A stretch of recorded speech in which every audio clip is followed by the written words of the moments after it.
Hello everyone, welcome back to our channel. ఈరోజు మన ఛానల్లో రెసిపీ వచ్చేసి కోడిగుడ్డు గుంత పొంగనాలు కర్రీ అన్నమాట. కొత్తగా వింటున్నారు కదా, వినడానికి ఇంత కొత్తగా ఉందంటే టేస్ట్ విషయానికి వస్తే ఎలా ఉంటుందో మీరే ఊహించుకోండి, అంత టేస్ట్గా ఉంటుందన్నమాట. సో ఇది నా స్టైల్లో వెరైటీగా అయితే ట్రై చేశాను. రొటీన్గా ఏం తింటాం, కోడిగుడ్డు కర్రీ, ఉక్కిరి. ఒక్కసారి ఇలా కూడా ట్రై చేస్తే పిల్లలు చాలా ఇష్టంగా తింటారు. మరి ఎలా ప్రిపేర్ చేసుకోవాలో చూపించేస్తాను. ముందుగా 4 eggs అయితే తీసుకోవాలి. మనకి క్వాంటిటీకి తగ్గట్టుగా ఇంట్లో ఎంతమంది ఉంటే అన్ని ఎగ్స్ అయితే తీసుకోవాలి. నేనైతే 4 eggs తీసుకొని ఇలా ఒక బౌల్ అన్నా తీసుకోండి, లేదా ఒక గ్లాస్ అన్నా తీసుకొని ఇలా ఎగ్స్ని బ్రేక్ చేసుకోండి. నేను 4 తీసుకున్నాను కదా, దాన్ని బ్రేక్ చేసుకొని వేసుకోవాలన్నమాట ఇలాగా మంచిగా. సో ఇది పిల్లలు చాలా ఇష్టంగా తింటారు, మీరు కంపల్సరీ ట్రై చేయండి. దాంట్లోకి ఇంకా తగినంత ఉప్పు, తగినంత కారం, అలానే ధనియాల పొడి కూడా వేసేసి మంచిగా ఇలా మిక్స్ చేసుకోండి. మంచిగా మిక్స్ చేసుకోవాలి, మొత్తం కారం ఉప్పు అన్నీ మిక్స్ అయ్యాలి. చూసారా, ఈ థిక్ కన్సిస్టెన్సీ వచ్చేంత వరకు మంచిగా మిక్స్ చేసుకోండి.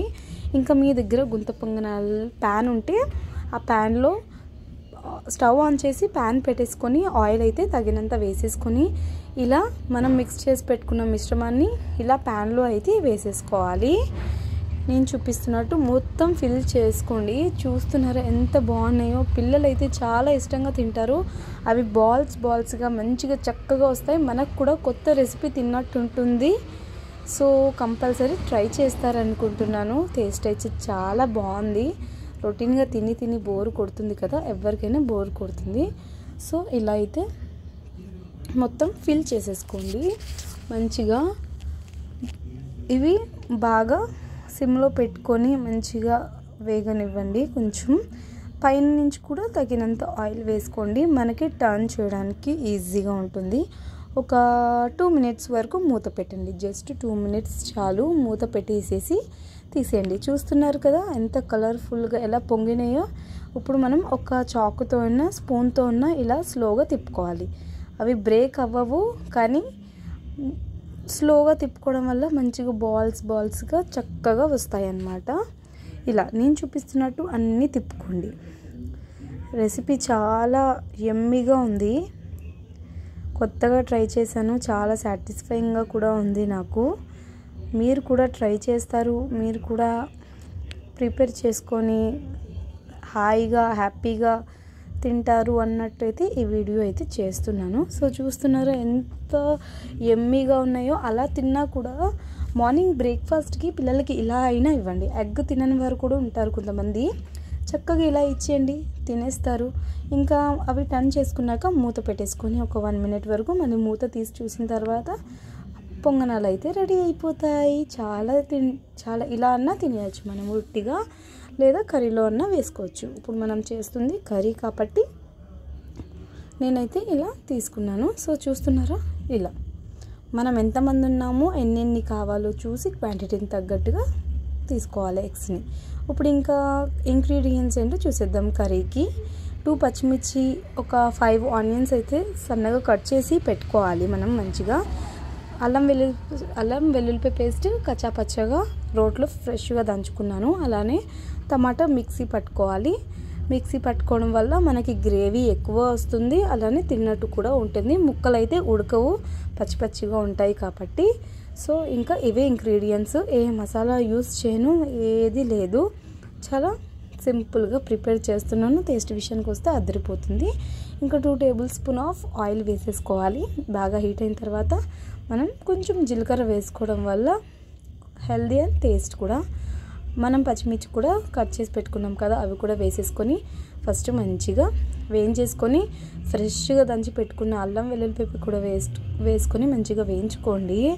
ఇంట్లో అల్లం వెల్లుల్లిపాయ పేస్ట్ ఫ్రెష్గా దంచుకోవడం వల్ల ఏ కర్రీ అయినా టేస్ట్గా ఉంటుంది, కర్రీ ఎలా అయినా రుచిగానే ఉంటుంది. స్మెల్ చూస్తేనే అద్దరిపోతుంది. నాన్ వెజ్లో కానీ మీరు నాన్ వెజ్ ఎప్పుడైనా ప్రిపేర్ చేస్తే ఫ్రెష్గానే తెచ్చి వేసుకోండి. టైం లేకపోయినా ఫ్రెష్గానే దంచుకోవడానికి ట్రై చేయండి. చాలా స్మెల్ కానీ టేస్ట్ కానీ సూపర్ ఉంది అసలు. ఇంకా అల్లం వెల్లుల్లిపాయ పేస్ట్ కూడా ఆయిల్లో మంచిగా వేయించుకున్న తర్వాత ఆనియన్స్ కూడా వేసుకొని మంచిగా వేయించుకోవాలి. అల్లం వెల్లుల్లిపాయ పేస్ట్ పచ్చివాసన పోతుంది కాబట్టి మనం ఆయిల్లోనే ఫ్రై చేసుకోవాలి. అలానే ఆనియన్స్ కూడా చక్కగా మూత పెట్టుకొని మంచిగా ఫ్రై చేసుకోవాలి. సిమ్లో పెట్టాలి. ఒక 5 మినిట్స్ వరకు మూత పెట్టేసుకొని ఇలా మంచిగా వేయించేసుకోండి. బాగా వేగిన తర్వాత మనం పేస్ట్ చేసి పెట్టుకున్న టమాటా ప్యూరీని కూడా వేసేసి ఇలా మంచిగా ఒక 1 మినిట్ వరకు మంచిగా వేయించుతూనే ఉండాలి. మంచిగా మిక్స్ అవ్వాలన్నమాట. పచ్చివాసన పోయేంత వరకు మనం మిక్స్ చేస్తూనే ఉండాలి. ఇలాగా టమాటా అనేది చక్కగా మగ్గుతుందన్నమాట. మనం మిక్స్ చేయడం వల్ల ఇలా మంచిగా చక్కగా దగ్గరికి అయ్యేంత వరకు వేయించేసుకొని మనం మూత పెట్టేసుకోవాలన్నమాట. ఒక 1-2 మినిట్స్ వరకు. చూస్తున్నారా కలర్ కూడా ఎంత బాగుందో, గ్రేవీ ఎక్కువ వస్తుందన్నమాట. మనం ఇది టమాటా పేస్ట్ పట్టుకోవడం వల్ల ఇంకా 5 మినిట్స్ వరకు అయితే మూత పెట్టేసుకున్న తర్వాత మీరే చూస్తున్నారు డిఫరెన్స్. కలర్ అయితే చేంజ్ అయింది. చక్కగా టమాటా అనేది మగ్గిందనమాట. ఇంకా మనం పేస్ట్ చేసి పెట్టుకున్నాం కాబట్టి మంచిగా మగ్గిపోవాలి. ఒక 5 మినిట్స్ వరకు అయితే మగ్గించండి. ఇంకా 50% మగ్గిన తర్వాత దాంట్లో తగినంత పసుపు అయితే వేసేసుకోండి. అలానే ధనియాల పొడి కూడా తగినంత వేసేసుకోండి. రుచికి తగ్గట్టుగా గరం మసాలా వేసేసుకోండి. ఎక్కువ స్పైసెస్ ఏమి యాడ్ చేయట్లేదు.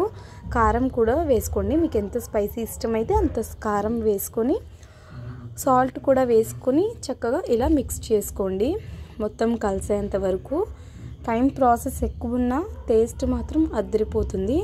మీరు కొత్తగా ట్రై చేస్తున్న వారు వీడియో ఫుల్ వరకు చూసి ఒక్కసారి తప్పకుండా నేను ఏమేమి వేసానో ఎంత క్వాంటిటీ తీసుకున్నానో చూసేసి వీడియో ఎండ్ వరకు అయితే చూడండి. మీకే అర్థమైపోతుంది. సో ఇలా నేను చక్కగా మొత్తం మిక్స్ అయ్యేంత వరకు కలుపుకున్నాను కదా. మీరే చూస్తున్నారు కదా కలర్ ఎంత బాగా ఉందో. ఇలా అయితే మిక్స్ చేసేసుకోవాలి మనము.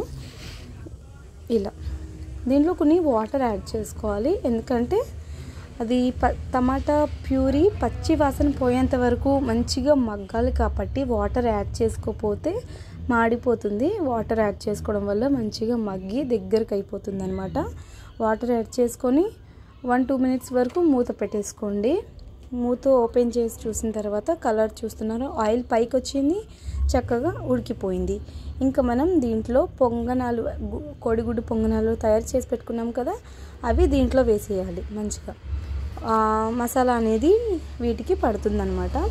ఇలా చక్కగా ఒకటిగా వేసేసుకోవాలి. అన్నీ చూసుకొని కలుపుకుంటూ ఉండాలి. బ్రేక్ అయిపోతూ ఉంటాయి. ఇలా నేను చూపిస్తున్నట్లు మీరు ట్రై చేయండి. తప్పకుండా రెసిపీ అనేది అదిరిపోతుంది. ఇలా మనం జస్ట్ మిక్స్ చేయకూడదు. లైన్గా ఇలా రౌండ్గా వేసేసుకొని ఒక్కొక్కటి వేసుకొని గ్రేవీ అనేది మీద వేసుకోవాలన్నమాట. ఇలా మనం గరిటెతో కొంచెం గ్రేవీ తీసుకొని అవి మునిగేంత వరకు మనం గరిటెతో ఇలా వేసుకొని మళ్ళీ ఒక 2 మినిట్స్ వరకు మూత పెట్టుకోవాలి. చూస్తున్నారా, మూత పెట్టి ఓపెన్ చేయగానే అవి ఎలా పొంగుతున్నాయో చక్కగా ఆయిల్లో, కర్రీలో ఎంత చక్కగా పొంగుతున్నాయో చూసారా. ఫ్లఫీగా సూపర్ ఉన్నాయి అన్నమాట. మసాలా కూడా చాలా టేస్టీగా, మసాలా కూడా బాగా పట్టింది. ఆమ్లెట్ లానే ఉంది, చాలా టేస్టీగా ఉంది, బాల్స్గా. సో తప్పకుండా ట్రై చేయండి. ఇలా మనం మంచిగా ఒక్కసారి ఇలా తిప్పేసుకోవాలి, టర్న్ చేసుకోవాలన్నమాట. అలా ఉడికిపోయిన తర్వాత మనం వెనక సైడ్ కూడా టర్న్ చేసేసుకొని మళ్ళీ ఒక 2 మినిట్స్ వరకు మూత పెట్టేసుకోవాలి. టైం టేకింగ్ ఎక్కువ ఉన్నా చాలా టేస్ట్గా ఉంటుంది. చూస్తున్నారా, ఇలా టర్న్ చేసుకున్నాక మనం సర్వ్ చేసుకోవడమే. ఇలా మెల్లగా మిక్స్ చేసుకోవాలి, మెల్లగా కలుపుతూ ఉండాలన్నమాట. బ్రేక్ అయిపోయే ఛాన్సెస్ ఉన్నాయి. చక్కగా మెల్లగా మిక్స్ చేసుకొని ఇంకా తినేయడమే. చాలా టేస్ట్గా వచ్చింది. చూడండి, ఆమ్లెట్ లాగా ఫ్లఫీ బాల్ లాగా చాలా బాగున్నాయి. పిల్లలకి ఒక్కసారి చేసి పెట్టండి. మీరు కూడా ఒక్కసారి ట్రై చేయండి. అంతే. వీడియో నచ్చితే లైక్ చేసి మన ఛానల్ని సబ్స్క్రైబ్ చేసుకోండి. మరెన్నో మంచి రెసిపీస్ కోసం.